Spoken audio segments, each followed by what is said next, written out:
हर तरफ फिक्र को दौड़ा के थकाया हमने, कोई दीदी ने मोहम्मद सा न पाया हमने।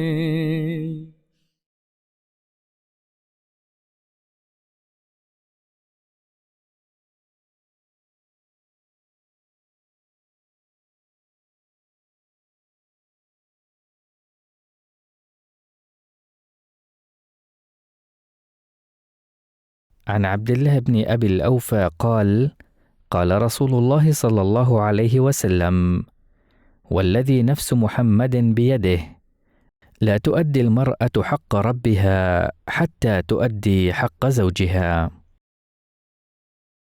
Abdullah bin Abi Awfa, qu'Allah soit satisfait de lui, rapporte que le saint prophète, que la paix et les bénédictions d'Allah soient sur lui, a déclaré: Je jure sur celui qui détient la vie de Mohammed entre ses mains. Aucune femme ne remplit le devoir de son Seigneur tant qu'elle ne remplit pas le devoir de son mari.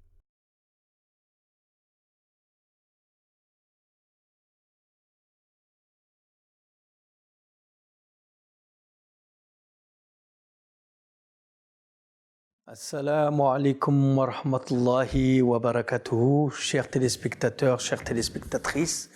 Nous voilà de nouveau pour un épisode de Lumière sur Hadith, comme vous le savez, une émission consacrée à l'analyse des hadiths dans le recueil de ces hadiths 40 Gems of Beauty, les 40 perles de beauté, écrit par Hazrat Mirza Bashir Ahmed radiyallahu anhu.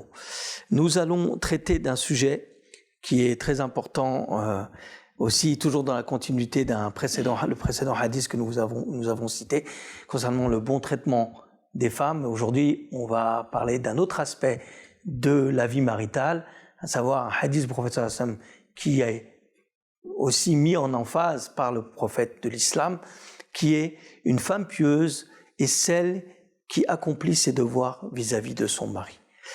Pour traiter de ce sujet, j'ai encore à côté de moi mon frère Ousmane Touré Saeb. Assalamu alaikum Ousmane Saeb. Alors, en quoi ce hadith vient compléter ou bien amener une autre dimension à la relation maritale entre un musulman et sa femme vis-à-vis de son mari? Alors, bien sûr, pour comprendre un sujet, il faut avoir tous les aspects de ce sujet pour pouvoir la comprendre. Dans les précédentes émissions, nous avons parlé du devoir de l'homme vis-à-vis de son épouse, et le saint prophète sallallahu alayhi wa sallam avait dit qu'il était le meilleur dans le traitement, dans le bon traitement vers son épouse. Donc l'exemple, le haut degré d'exemple à prendre, c'est celui du saint prophète Mohammed sallallahu alayhi wa sallam dans le traitement de son épouse et de sa famille. J'avais cité dans cette chose que de même que pour les esclaves, le prophète sallallahu alayhi wa sallam a commencé par les maîtres, et ensuite il s'est adressé à ceux qui étaient en état d'esclavage. De la même manière, il a commencé par les hommes, en demandant, parce que c'est eux qui avaient le pouvoir sur les femmes à l'époque. Donc il leur a dit, voilà comment rétablir les droits des femmes, comment leur donner leur place en société, le haut rang qu'Allah leur a accordé dans la création. Et donc, on a commencé par la première partie. Donc, il est normal pour équilibrer la balance que le prophète sallallahu alayhi wa sallam maintenant vienne parler des femmes et de leurs devoirs vis-à-vis de leur épouse. Il y a un hadith qu'il a cité, où Rasulullah sallallahu alayhi wa sallam, un hadith cité dans Ibn Majah, où il dit que je jure par celui qui tient la vie de Mohammed entre ses mains qu'une femme ne sera pas considérée comme ayant accompli ses devoirs envers son mari si il ne lui a pas obéi. Ses devoirs envers Dieu, vous voulez dire? Envers Dieu, oui. Bien sûr. C'est envers Dieu s'il n'a pas obéi à ses devoirs envers son mari. Donc bien sûr, c'est la même chose dont il s'agit. Chacun a une éducation. L'homme a une éducation que le prophète sallallahu alayhi wa sallam s'est attelé de faire, et de même, il a parlé aussi aux femmes de comment vous devez vous comporter vis-à-vis de vos maris. Nous savons que il y a un autre hadith qui me vient en tête où Rasulullah sallallahu alayhi wa sallam dit que s'il était permis à la femme de se prosterner devant autre que Dieu, ce serait devant son mari. Mais la prosternation dont il s'agit n'est pas la question de vouloir montrer une quelconque supériorité de l'un sur l'autre. C'est une question de même, on parlait de ça tout à l'heure hors écran, de la question d'un vélo, un cycle où on a deux roues. Et ce sont les deux roues qui permettent de faire avancer le vélo. Il y en a un qui, lui, a le système d'engrenage qui permet de faire avancer en pédalant, mais l'autre n'est pas pour autant moins important que le deuxième. Mais il est vrai que tout le système de l'engrenage est sur la roue arrière, sur une des roues dans tous les cas, soit à moteur ou électrique ou autre. Il y a une des roues qui, elle, a le système. Dans un couple, dans une société, c'est pareil. Dans un couple, on a deux entités, l'homme et ses devoirs, la femme et ses devoirs. L'homme doit s'acquitter ses devoirs d'aimer, de chérir sa femme, d'être fidèle envers elle, et ainsi de suite, toutes ces règles de base.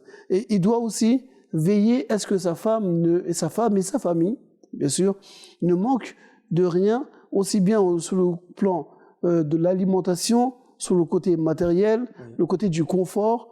Il doit donner les moyens à son épouse de pouvoir être elle aussi en position de faire de la maison, du lieu d'habitat, un havre de paix. Okay? Ça, c'est son devoir à l'homme dans la question des relations avec la femme. En contrepartie, si l'homme s'acquitte de ses devoirs comme il se doit, en respectant du mieux qu'il peut, avec toute la sincérité qui doit l'animer, ces choses, la femme doit, en retour, être obéissante, serviable, aimante. Il y a un retour vis-à-vis de son mari, de protéger l'honneur du mari, les biens du mari, les enfants du mari. C'est son devoir aussi vis-à-vis de son mari.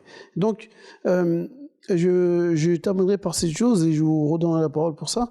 C'est qu'il faut comprendre que quand Allah dit dans le Saint-Coran, le verset que nous avions cité dans la précédente émission, « Ar-rijalu qawwamuna 'ala an-nisa bima faddala Allahu ba'dahum 'ala ba'd » que l'homme a un degré de prééminence sur la femme par rapport à ce que Dieu a donné à l'un par rapport à l'autre. Il y a un autre verset qui se trouve dans Sourate Al-Baqarah que j'ai cité aussi, le verset 229, si je ne fais pas erreur, où Allah il parle aussi de la même chose, dite d'une autre manière.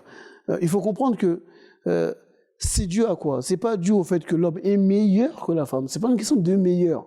C'est ça qu'il faut comprendre. C'est pas une question de meilleur.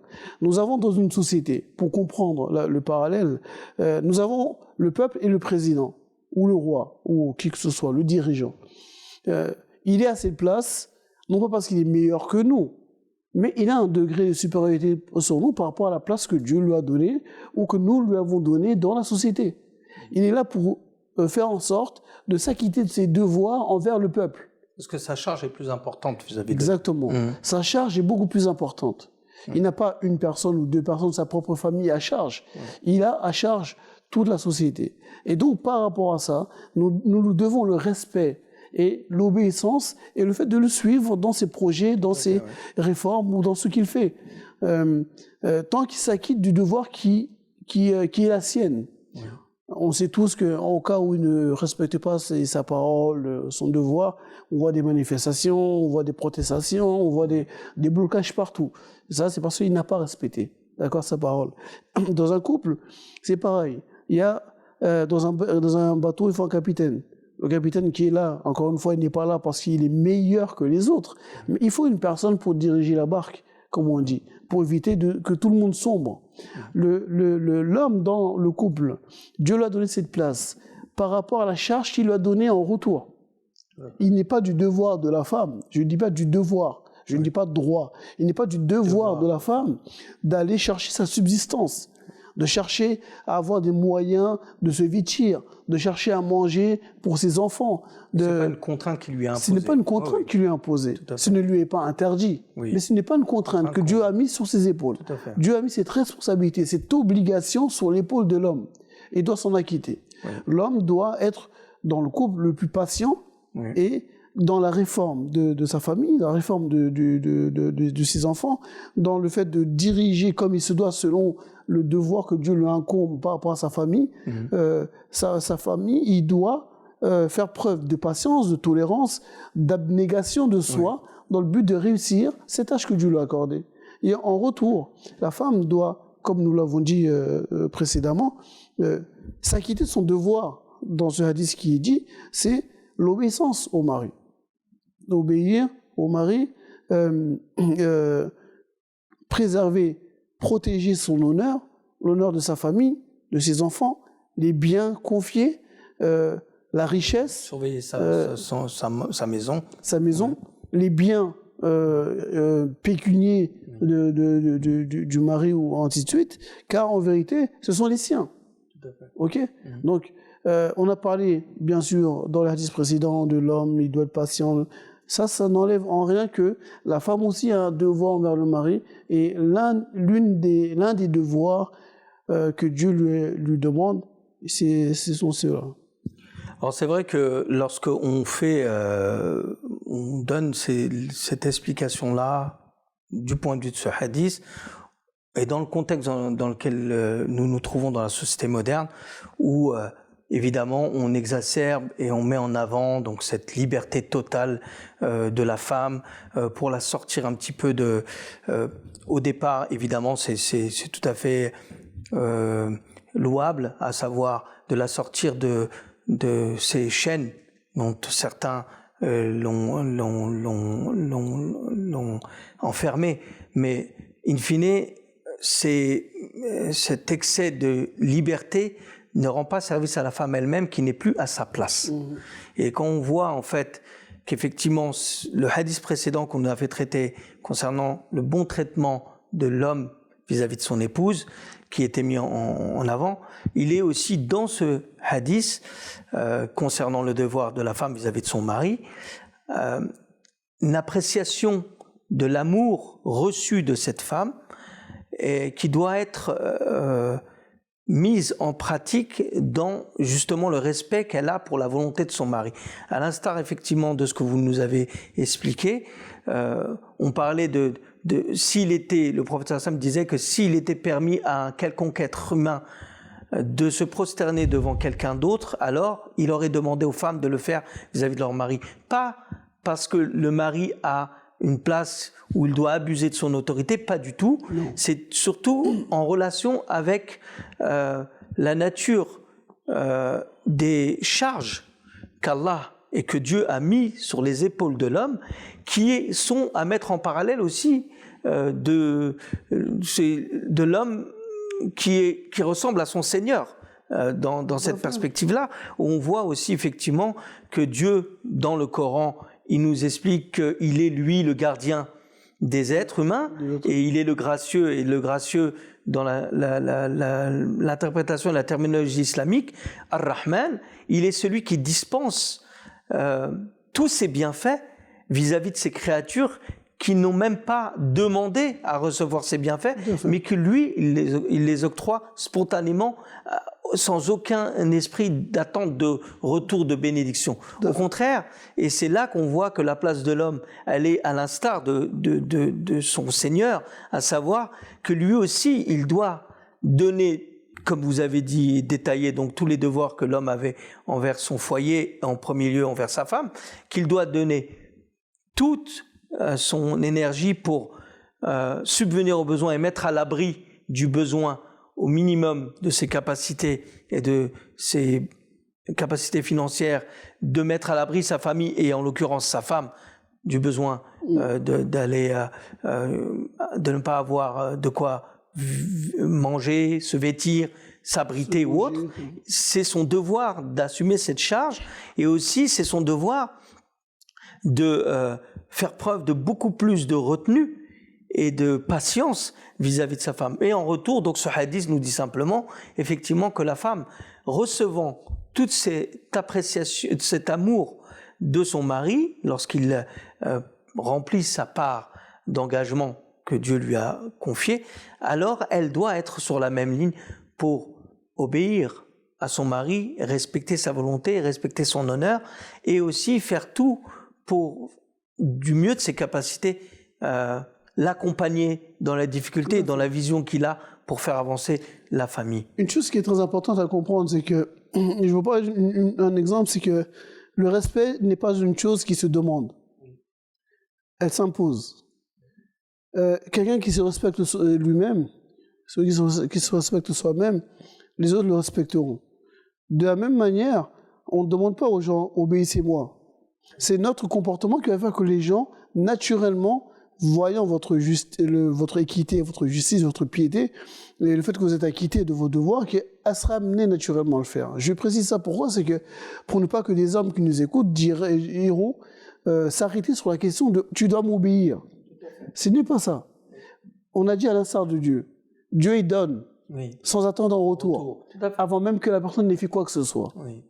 Nous, les hommes, la charge que Dieu nous a donnée, elle est de nous acquitter de nos devoirs sans attendre en retour la question des devoirs de la femme vis-à-vis de nous. Et de l'appréciation et du remerciement de la femme vis-à-vis de nous. Du remerciement. Non, nous faisons par amour pour Dieu, par crainte de Dieu, nous servons du mieux que nous pouvons notre femme, notre famille, afin d'avoir en retour l'amour divin. L'amour divin, qu'est-ce qu'il joue dedans? Il faut comparer l'amour qui unit deux personnes à une flamme. Cette flamme, elle augmente, elle diminue, elle peut s'éteindre, c'est possible, mais elle diminue ou elle augmente. Cette flamme, qui est la flamme de l'amour qui unit deux personnes, elle ne pourra jamais subsister si elle n'est pas alimentée par l'amour, la flamme de l'amour divin. La flamme de l'amour divin, c'est elle qui va être le combustible, la source de l'alimentation de l'amour entre les deux. C'est pourquoi, quand nous disons que nous le faisons pour chercher l'amour divin, cet amour divin n'est en vérité qu'une grâce émanant de Dieu qui permet de maintenir cette flamme qui unit l'homme à sa femme. Ce sont des choses subtiles qu'il faut comprendre et que nous ne devons pas voir l'islam comme étant une religion, un condensé de droits et de devoirs, de halal et de haram, mais nous devons les comprendre comme étant des enseignements qui sont profitables ou non profitables. Ce que Dieu nous interdit ne nous est pas profitable et dangereux pour nous. Ce que Dieu nous prescrit comme obligation ou conseil nous est profitable. Et c'est ce que nous devons chercher là-dedans. Et dans la relation homme-femme, chacun des deux doit agir en fonction des devoirs que Dieu lui a demandés, sans chercher à se dire « moi, je ne veux pas obéir parce qu'il ne s'est pas acquitté de son devoir envers moi ». Oui, et effectivement, vous avez tout à fait raison, parce que quand vous regardez aujourd'hui la plupart des conflits qu'il y a dans les couples, que ce soit des conflits entre musulmans ou même ailleurs, hein, on voit qu'effectivement, il y a plus cette notion de responsabilité mutuelle où l'homme et la femme seraient toujours focalisés sur leurs droits. Au contraire, focalisés sur leurs devoirs. Ils sont plus focalisés sur leurs droits, et c'est ce que la société moderne, malheureusement, surtout en Occident, ne cesse d'exacerber. C'est-à-dire que dans l'islam, on a cette lien où on doit toujours, pour le plaisir de Dieu, faire preuve de ce que vous disiez, d'abnégation vis-à-vis de nos semblables. Et en premier lieu, notre épouse, doit être justement la manifestation de cette abnégation dans nos vies. Quand on va se tourner simplement vers cette responsabilité que nous avons vis-à-vis de notre Créateur, il ne sera pas du tout question d'attendre en retour, même si effectivement, pour le bien et la félicité du couple et du foyer familial, il est important que l'autre partie aussi soit dans cette logique-là. Et si chacun d'entre eux est conscient de sa responsabilité vis-à-vis de Dieu, il ne se démarquera jamais et ne se départira jamais de son devoir vis-à-vis de son couple. C'est pour ça qu'il y a une parole du prophète sallallahu alayhi wa sallam, on en a plusieurs, hein, où le prophète sallallahu alayhi wa sallam a dit « Le croyant, le véritable croyant, est celui qui, même dans un degré, on va dire, où il a perdu cet amour vis-à-vis de sa femme, ne sera jamais injuste envers elle. » Oui. Ça, c'est une partie, mais il y a une autre partie où il est dit il n'y a rien de plus aimé par Dieu, le prophète sallallahu alayhi wa sallam dit, que cet homme qui donne à manger à sa femme, qui lui accorde lui amène même dans les petites choses, lui met sa nourriture dans la bouche pour symboliser que Même cette chose qui peut paraître anodine. Oui, bah, c'est courant que l'homme, il subvient aux besoins de la maison, mais le fait qu'il amène cette provision et qu'elle bénéficie de cette nourriture, elle est très appréciée de Dieu, ce qui montre effectivement ce degré de responsabilité dont malheureusement nous manquons dans la société moderne et qui est mis en valeur et qui doit être mis en valeur dans les foyers des tenants de cette religion que sont les musulmans. Il y a un hadith, un très très beau hadith qui est cité d'ailleurs par l'auteur dans le livre 40 perles de beauté, où le fils de M. Premier Sabisa Bashir Ahmad radiallahu anhu, il dit que il cite un hadith où il dit que l'homme qui meurt en ayant été heureux, dont l'épouse a été heureux avec lui, cette femme, Dieu lui donnera la possibilité par sa grâce de faire entrer son mari dans le paradis avec elle. C'est dire l'importance de cette relation mutuelle de responsabilité et d'affection mutuelle et de transmission d'amour mutuel. Tout à fait. Il est malheureux de voir que ces enseignements que nous avons, d'ailleurs vous le voyez dans les hadiths qui ont été cités, d'où l'importance du choix du mari, du choix de la femme. On en revient à ça. Si, on en revient toujours à ça, bien sûr, parce que si on n'a pas compris, si nous voulons atteindre ces hauts degrés-là, il s'ensuit que le choix de la femme est très important et le choix du mari est très important. Oui, malheureusement, dans la société dans laquelle on vit aujourd'hui, comme vous l'avez dit, on insiste beaucoup plus sur vos droits que vos devoirs envers la société, ou envers votre épouse, ou envers votre patron, ou envers votre quiconque, peu importe. On parle toujours des droits et non pas des devoirs. Ça, c'est un premier point qui est négatif dans la société dans laquelle on vit. La deuxième chose, elle est que, malheureusement, même la communauté musulmane elle-même, à cause de la télévision, en grande majorité, adopte des standards de couple qui sont aux antipodes de ce que l'islam demande. Donc, forcément, ayant grandi dans une telle culture, dans une telle inondation d'images, de films à la télé, de dessins animés aussi qui nous font croire ces choses aussi, nous calquons notre imaginaire du mariage sur cela. Et lorsque dans le couple, après mariage, nous voyons qu'il n'y a pas ça, on vit le parfait amour pendant une semaine, 2 semaines, allez, on va dire un mois, allez, on va jusqu'à 2 mois, et on voit que ah tiens, c'est la routine, qu'est-ce qui se passe maintenant? Les problèmes commencent. Le standard islamique n'a pas du tout été l'exemple à suivre. Tout à fait, ouais. Pour l'un des deux, n'a pas été le standard. Et donc, ils sont ceux qui a énormément de problèmes dans les couples. Aussi bien les couples musulmans, bien sûr, je parle, et des couples non musulmans. Par contre, si les 2 personnes veulent s'unir pour Dieu, ce que je disais hier à un ami qui est passé me voir au magasin, à qui je discutais, et je lui disais que y a un choix à faire. Si vous dites je me marie, on se marie à Dieu, devant Dieu. Oui. Et donc on s'engage à respecter la parole de Dieu et de son messager. Par contre, si vous voulez passer par le non-mariage, le pax, ou ces relations qui n'ont rien à voir avec Dieu, vous n'êtes pas tenu de respecter. Et donc, en retour, vous n'aurez pas du tout les grâces et les bénédictions d'Allah dans ces choses. C'est ce qu'il faut comprendre. Et regardez ce qui se passe dans les couples qui ne respectent pas ces règles. Il y a énormément de problèmes. Le mari ne respecte pas la femme ne respecte pas le mari en retour. C'est des chamailleries, c'est devant la police, l'autre a battu sa femme, et ainsi de suite. Les enfants qui sont dispatchés dans les familles, c'est catastrophique. Un divorce, c'est très grave. Les conséquences d'un divorce, on le voit dans la société. Même si 2 personnes se séparent, ok, mais quand il y a des enfants dedans, ça crée énormément de problèmes dans ces cas. D'où pourquoi c'est pas la roulette russe ce mariage.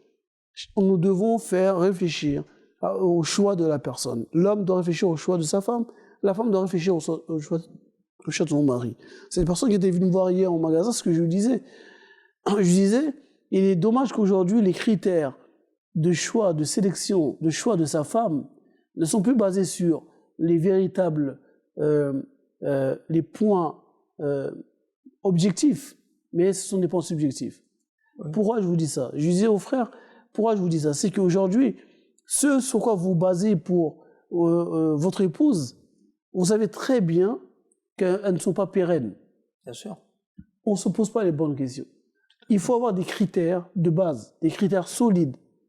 Selon ces critères, quand vous les avez, cherchez votre épouse, votre future épouse. Mais si vous ne posez aucun préalable de choix avec des critères, comme le prophète nous a donné au préalable dans les hadiths précédents, les 4 choses sur lesquelles les gens se basent, forcément vous avez à faire un choix qui risque de vous poser des difficultés par la suite. Je ne dis pas qu'il ne peut pas y avoir de changement, bien sûr, il peut y avoir, mais c'est jouer à la roulette russe. Partons sur une base de crainte de Dieu, de relation avec Allah subhanahu wa ta'ala, de chercher à avoir l'amour éternel. L'amour éternel existe, elle existe, mais elle n'existe qu'avec l'être éternel. L'être éternel dont les attributs sont éternels, c'est Allah qui a l'amour éternel. Donc si vous voulez avoir un amour éternel avec votre époux, avec votre épouse, vous n'avez d'autre choix que de vous attacher à Dieu et de respecter les paroles d'Allah et de son messager. Si vous faites défection à cela, les conséquences, vous allez les subir de un plein fouet et vous ne pouvez vous en prendre qu'à vous-même. C'est très vrai parce que ce que vous dites est mis aussi en perspective malheureusement avec le délitement de la responsabilité vis-à-vis de ces questions maritales. On a vu ces dernières années l'histoire du mariage pour tous. Il y a plus loin en arrière, nous avons eu l'histoire du Pax qui montre un étiolement de la responsabilisation bien sûr, du couple et de la structure de la famille, à savoir les tenants de ce couple, à savoir le mari et la femme, l'homme et la femme, qui de plus en plus nous allons dans une perte de repères parce que on déresponsabilise l'individu. Alors on déresponsabilise la femme d'un côté et on déresponsabilise l'homme de l'autre, et on exacerbe des libertés pour des recherches de droits plus que de devoirs et de responsabilités, et pas à savoir que ces devoirs sont là pour aider justement à maintenir une stabilité et une base sur laquelle ce véritable bonheur sera. Mais aujourd'hui, on a quoi? On a dans des sociétés modernes, mais même dans les sociétés du tiers-monde ou d'Afrique ou autres, on a un profond délitement des valeurs de mariage, des valeurs de couple, des valeurs de la famille. Et on voit aussi cette recherche d'un bonheur illusoire qui, effectivement, n'est pas le but pour lequel l'homme ou la femme a été créé. Et on voit qu'effectivement, sur des bases non permanentes, la recherche du bonheur sur des critères qui ne sont pas stables et qui sont illusoires ne mène qu'à la perte et au précipice de ces mêmes valeurs morales et cette cohésion familiale tant recherchée par l'islam. Et on voit effectivement même dans ce hadith que l'un ne va pas sans l'autre. Les devoirs de l'homme ne vont pas sans les devoirs de la femme. Bien compris, sous le toit de l'amour, de l'affection, de la concession. On voit aujourd'hui qu'il est beaucoup plus difficile pour chacun des parties dans un couple de céder et de concéder aux exigences de la paix conjugale, où on va avoir d'un côté plus une recherche d'exacerber les tensions, plus que d'apaiser et de réconcilier un couple, pour ce qui est malheureusement des ruptures allant jusqu'au divorce. Et au contraire, on a dans le couple, même pendant la vie maritale, un délitement de ces valeurs de compromis, de voilà, je veux que mon couple dure, alors je vais céder sur la demande de ma femme, la demande de mon mari d'un côté, et je vais être conscient que la barque dans laquelle on est monté depuis le début de ce mariage, c'est une barque qu'on doit faire avancer tous les deux. Et si je dois enlever un petit peu de l'eau qui fait pencher le côté où se trouve ma femme, alors je dois l'aider à le faire, et d'un côté comme de l'autre, on doit s'entraider. Or là, on voit que c'est pas du tout la direction que prennent malheureusement les sociétés. Encore une fois, et je terminerai par ça, c'est que le meilleur exemple dans tout ça, c'est celle du prophète Mohammed sallallahu alayhi wa sallam. Il faut que les gens comprennent une chose, c'est que l'islam a ses codes, l'islam a ses codes, l'islam a ses enseignements, l'islam a sa vision de la vie, de la société. Et celui qui veut et qui adhère à l'islam avec tous ses codes, avec tout son enseignement, avec toute sa vision de la société et la gestion de l'homme et de l'être humain et de ses sentiments. Ils sont là pour ses biens. Exactement. Oui. Ce n'est pas à l'extérieur de l'islam de venir dire à un musulman comment il doit se comporter dans l'islam. C'est un choix. C'est un choix individuel. Et ces enseignements que nous donnons, ils s'adressent, encore une fois, à la société dans sa généralité, si elle veut bien l'apprendre, et en particulier aux musulmans qui, eux, librement ont adhéré à cette religion, comme Allah dit dans 5 ans, il n'y a aucune contrainte en matière de religion. Mais par contre, si vous acceptez d'adhérer à cette religion, c'est en obéissance à Allah subhanahu wa ta'ala et à son messager, de la Jamaat et au calife. Le calife aujourd'hui, regardez, pourquoi les Ahmadis obéissent au calife? Le calife a un degré supérieur à nous par rapport à la charge qu'Allah lui a donnée. Et le calife, nous savons, nuit et jour, il ne cesse de s'acquitter de son devoir. Il passe des nuits en prière pour la communauté. Les gens lui écrivent, les gens vont le voir, chacun lui dit ses problèmes.